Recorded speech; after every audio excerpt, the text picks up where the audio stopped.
7-month-old Emmanuel Haro severely abused. It is tragic. It is the loss of a child, someone who will never grow up. I just don't understand or fathom how parents can do this to their own kid.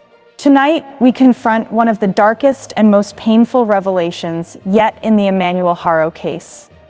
Emmanuel was not just missing, he was only 7 months old, still at the age where his world should have been nothing but warmth, comfort, and love. And yet, behind closed doors, away from the eyes of the public, Emmanuel was suffering, severely abused. I want you to stop for just a moment and picture this. A baby too small to walk, too fragile to fight back, too innocent to even understand the danger around him. A child who should have been held close and protected, facing harm instead. That image alone should break every heart, but it should also make us ask, how did this happen? And more importantly, why did no one stop it? This is not just a story about one baby. This is a story about silence. About neighbors who whispered but never shouted. About a system that saw the warning signs but stamped the papers and sent him home anyway. About a community that now asks itself the most unbearable question of all: could we have saved him? And that is where the true weight of this case lies. Because Emmanuel's pain is not only a reflection of his parents' actions, it's a mirror held up to all of us.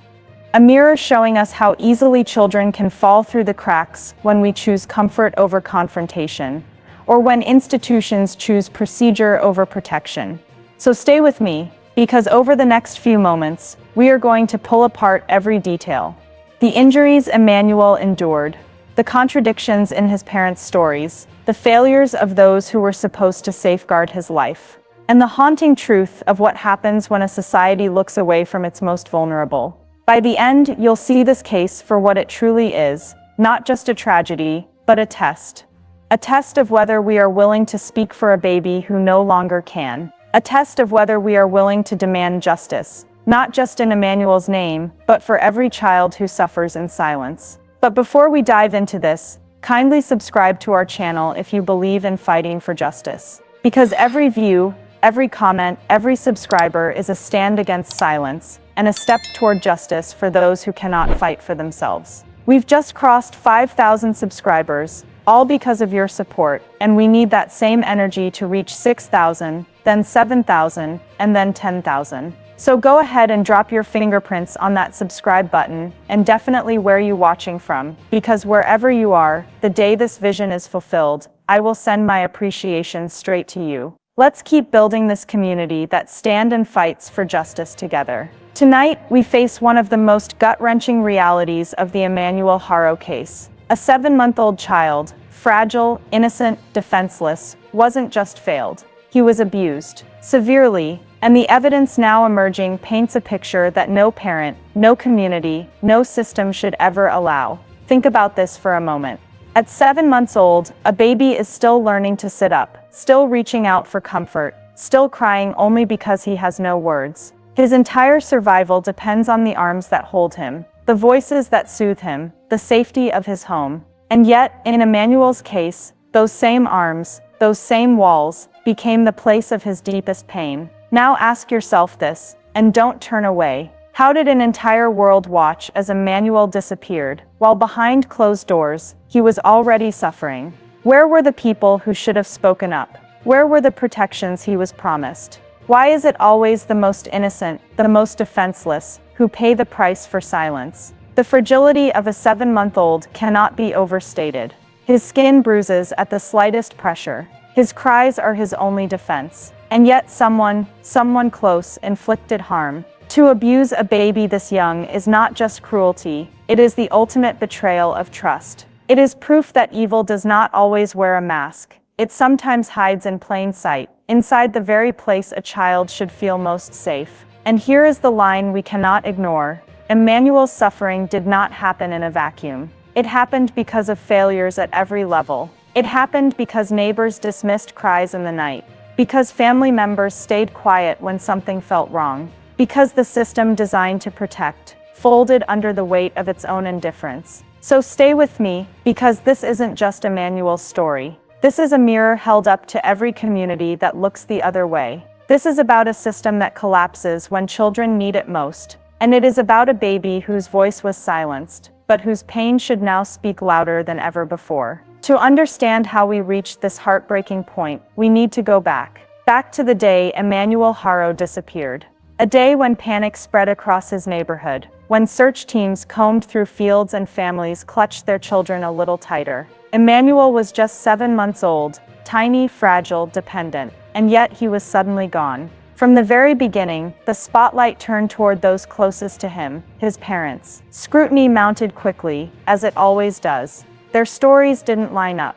Contradictions slipped into interviews, and beneath the polished words, the first cracks began to show. But here's what makes Emmanuel's case even more haunting. Long before the day of his disappearance, there were signs. Neighbors spoke in hushed tones about hearing his cries late into the night. Cries that sounded different, cries that lingered too long. Some claimed they saw bruises, small dark patches on arms too delicate to ever bear such marks. Others whispered about loud arguments inside the home, the kind that spill over walls no matter how tightly windows are closed. And yet, silence. No report strong enough to trigger immediate action. No knock on the door from authorities that came soon enough. People saw, people heard, but people looked away. And now we're left with the unshakable truth. If those cries had been answered sooner, maybe Emmanuel's story would be different today. Imagine that. Every single warning sign was a chance, an opportunity to intervene, to shield him, to step between innocence and danger.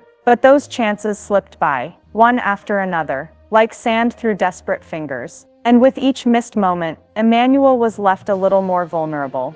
This is where the guilt should weigh heavy. Because Emmanuel's suffering was not hidden in some distant, unreachable place. It happened in plain sight. It echoed in his cries. It showed in his bruises. And still, nothing was done in time. And so, when the day came that Emmanuel vanished, the world acted surprised. But the truth is, his disappearance was not the beginning of his tragedy. It was the culmination of failures that had been building, quietly, dangerously for months. When reports began to surface that Emmanuel had been severely abused, the world recoiled. Because what does that phrase really mean when applied to a child barely 7 months old? A child so small he could barely sit up without help.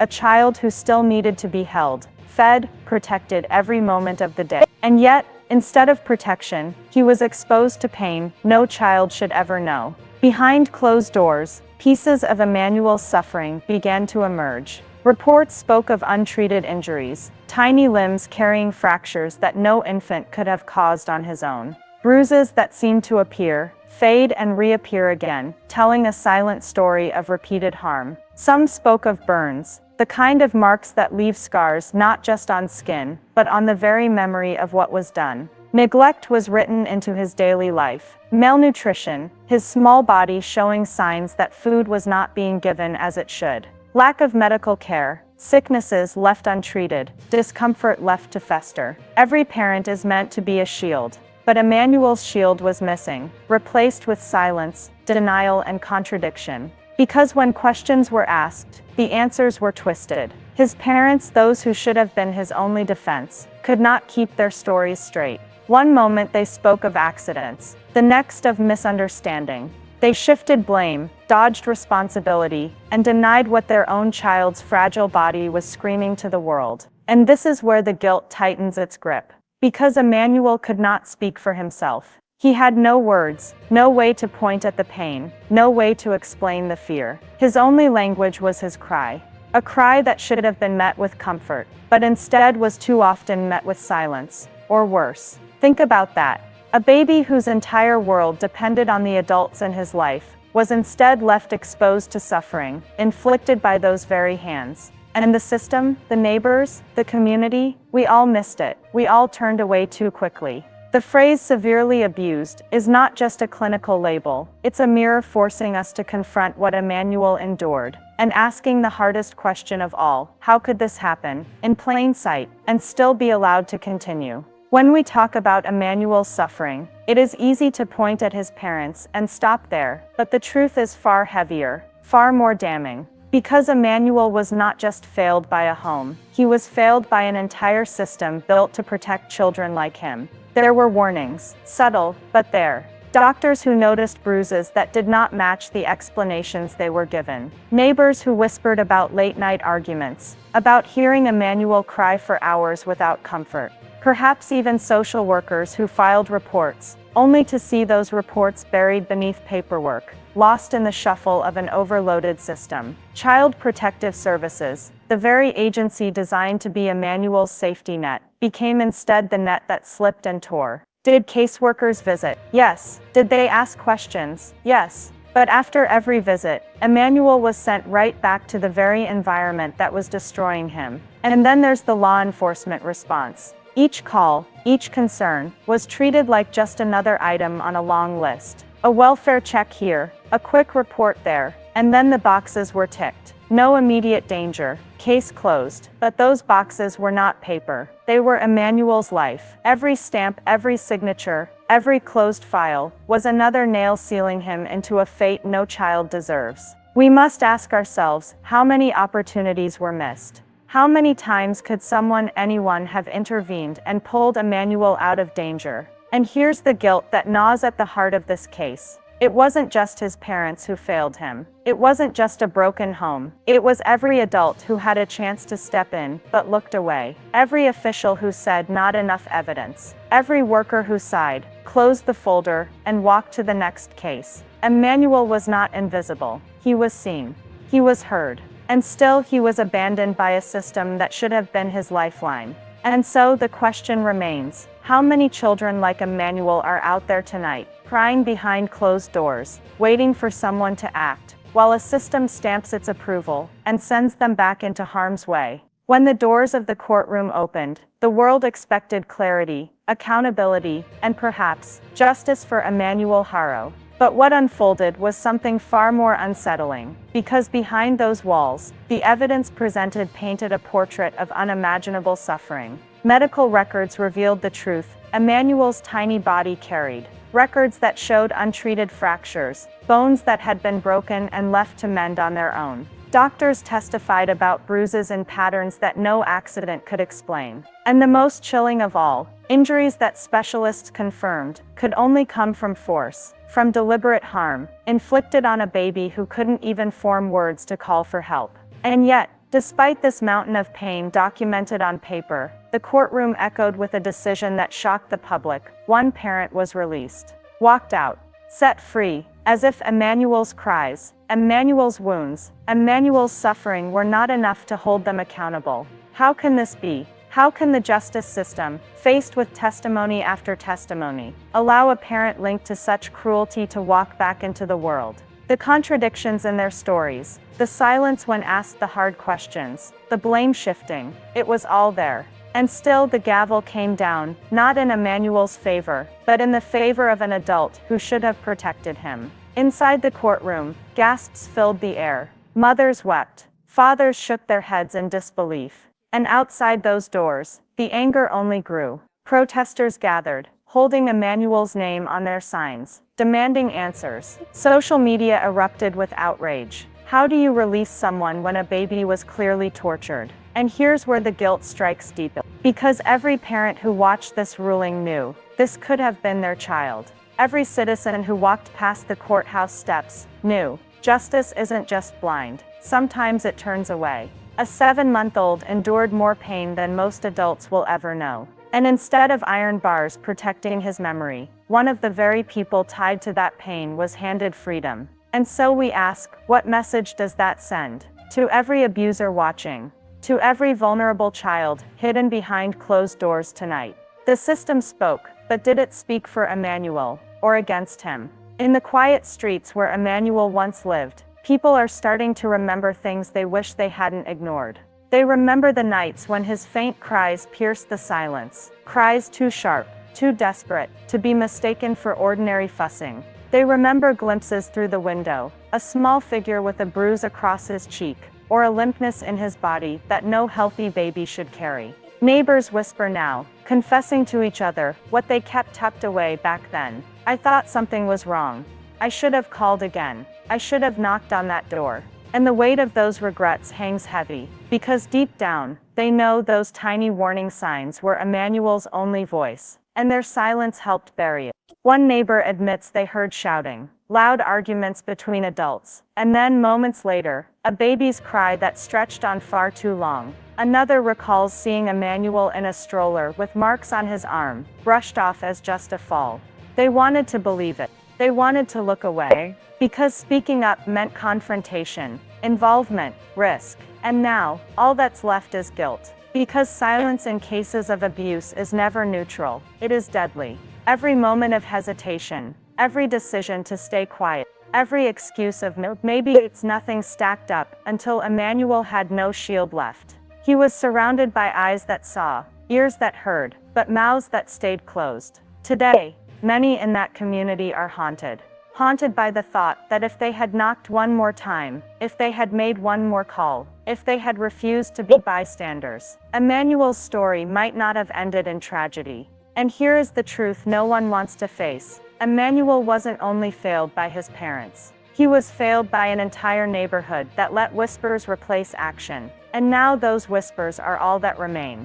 Whispers of what they saw, whispers of what they didn't do. Whispers that echo louder than Emmanuel's cries ever could. The moment the truth about Emmanuel's abuse began to surface, the world lit up, not with candles of comfort, but with screens and headlines. Justice for Emmanuel's trended once again, as if repeating those words online could rewrite what had already been done to him. News outlets flashed his tiny face across every platform. Commentators dissected every photo, every court update, every rumor. And while some voices demanded arrests, accountability, and real justice, others, the defenders, rose up to shield the very people under suspicion. They argued, they excused, they twisted Emmanuel's suffering into debates about family loyalty. But here's the most bitter part. While strangers argued over hashtags, Emmanuel's cries were already silenced. The outrage came too late. The discussions that should have happened in real time, when he was alive,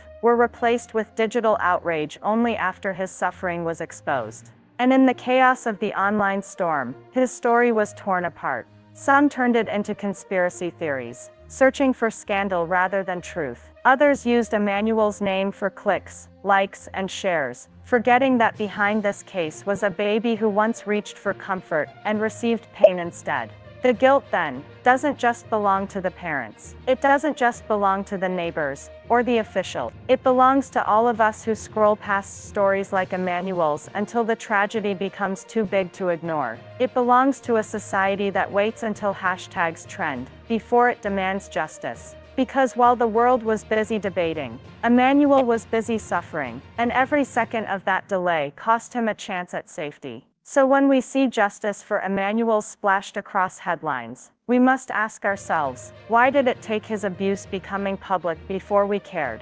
The truth is hard. Emmanuel became a story before he was given the chance to be saved. And that should break every single one of us. This is where the case of Emmanuel Haro cuts the deepest, because to understand what happened, we must confront the darkness of human behavior. Psychologists have long studied abusive parents. They lie, they manipulate, they create a mask of normalcy to hide the violence behind closed doors. To neighbors they smile, to family they offer excuses, to authorities they invent stories, anything to keep suspicion at bay. But behind those walls, a baby suffers, and Emmanuel suffered in silence. As we examine the timeline leading up to his disappearance, the questions grow more haunting. Days before Emmanuel was reported missing, there were whispers of unexplained bruises, reports of endless crying at night, family arguments spilling out into the street. And then suddenly Emmanuel was gone. And here lies the most devastating possibility. If Emmanuel was already the victim of severe abuse, could his disappearance itself have been the final act of concealment? Was it not a random tragedy, but a desperate attempt to cover up what had already been done to him? Think about that. A child whose body bore the evidence of violence suddenly vanishes. A timeline filled with contradictions. Parents whose stories don't align. Every inconsistency begins to look less like confusion and more like strategy. This is the uncomfortable truth. Abuse doesn't end with bruises. It extends into lies, manipulations, and sometimes into the unthinkable, erasing the very child who could expose the crime. And so the hardest question remains, the one Emmanuel cannot answer for himself. Was his disappearance meant to silence the evidence written across his fragile body? If that answer is yes, then this is not just neglect. It is not just failure. It is a crime against humanity. Because what does it say about us if the only way Emmanuel's suffering ends is through his disappearance? In cases of child abuse, there are always silent witnesses. People who saw something, heard something, felt something wasn't right, but didn't speak loudly enough. And in the case of Emmanuel Haro, the circle grows uncomfortably close to home. Relatives who spent time in the house, family members who noticed bruises that couldn't be explained, visitors who heard his cries echoing through the walls. Did they convince themselves it was nothing? Did they tell themselves, that's not my place to ask? Or did they know, deep down, but choose silence over confrontation? This is where guilt cuts the deepest. Because Emmanuel had no voice, no words, no way to tell anyone about the pain he was in. His only hope was that an adult, any adult, would step in and protect him. But when family stayed quiet, Emmanuel's suffering continued. Ask yourself, how many moments were lost? How many times could someone have picked up the phone, demanded answers, knocked on the door at midnight, when his crying wouldn't stop? How many chances were wasted before Emmanuel vanished? And here is the most haunting truth. Silence is not neutral. In abuse, silence is permission. In Emmanuel's case, silence may have been a death sentence. Because when a baby cries, it is not noise, it is a plea. When bruises appear, they are not accidents, they are warnings. When a family chooses not to act, the abuse does not stop, it escalates. And in Emmanuel's world, it escalated until the unimaginable happened. So yes, there were silent witnesses. But silence doesn't erase guilt, it spreads it. And every relative, every family friend, every person who looked away must now live with the truth. Emmanuel's blood is not only on the hands of the abuser, it stains the silence of those who could have saved him, but didn't. 7 months. That's all the time Emmanuel Haro had on this earth. 7 months of life, most of which should have been filled with lullabies, gentle touches, warm bottles, and safe arms. Instead, his short journey was marked by neglect, pain, and silence. And tonight, we're left with the question no one wants to face. How did an entire system, parents, family, neighbors, and authorities, allow this to happen? It is easy to point to the abuser, easy to say, that's where the blame belongs. But the truth is far more devastating. Emmanuel's suffering was not hidden in some dark corner of the world. It was seen, it was heard, and it was ignored. Ignored by those who should have loved him most. Ignored by those who suspected, but said nothing. Ignored by the very institutions built to protect him. So I ask you, when a baby cries and no one listens, what kind of world have we built? When evidence of abuse is brushed aside, when warnings are dismissed, when systems collapse, whose hands are truly clean? This is the haunting legacy of Emmanuel Haro. His story forces us to look inward, to question whether silence is complicity, whether inaction is as deadly as violence itself. Because Emmanuel cannot speak for himself, he never will, but we can. And we must. If we allow his name to fade into the archives of another failed case, then we are just as guilty as those who hurt him. But if we demand justice, if we refuse to stay silent, if we make Emmanuel's story the line we will not allow to be crossed, then maybe, just maybe, his short life will not be wasted. So tonight, let Emmanuel Haro be more than a headline. Let his name weigh heavy on our conscience. Let it force us to ask the hardest question of all. When the next Emmanuel cries out, will we be brave enough to hear him? Because the truth is simple and devastating. Emmanuel did not fail the world. The world failed Emmanuel.